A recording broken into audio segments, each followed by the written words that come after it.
ถ่ายวิดีโอสามบานซองจะบาวเนาะผมมงวงเนี่ยก็พอดีเหมาะพอดีเมากับปิดกินเลยทีมงานวงดนตรีอยู่ผมมงหน่อย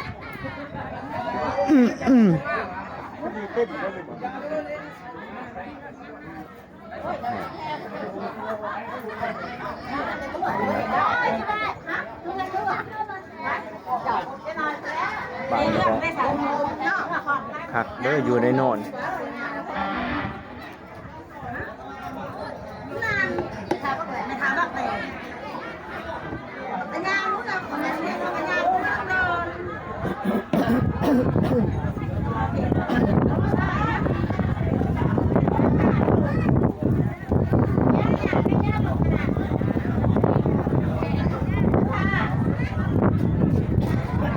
หากระหอด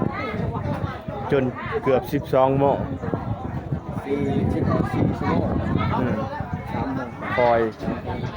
คอยมาเดินทางขับรถไว้บ่ได้มันทางเป็นขุม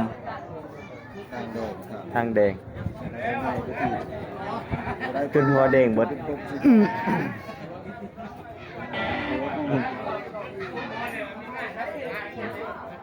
เฮ็ดงานเพิ่นเจ้าบ่าวนี่อุเองพี่น้องอุเนี่ยอุเย็นเนี่ยน้ำเย็นได้นี่อุเย็นสมัยโบราณ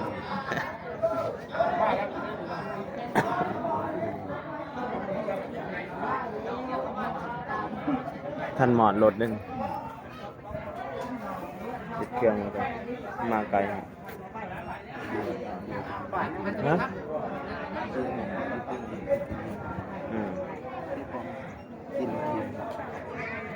กินง่ายๆนะกินเบียร์ปอง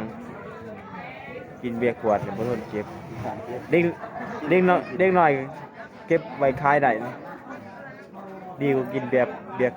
ขวดเนาะ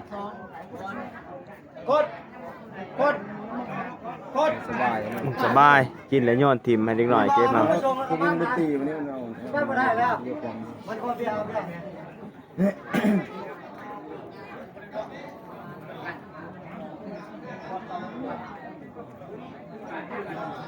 แรก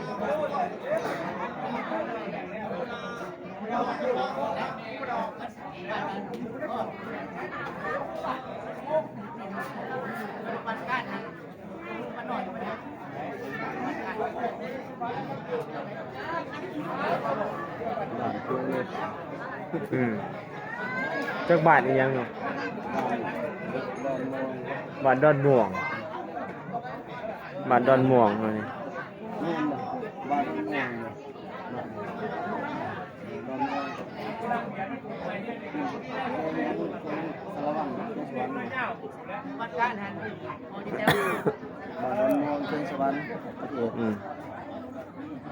ไกลลึกลับหลาย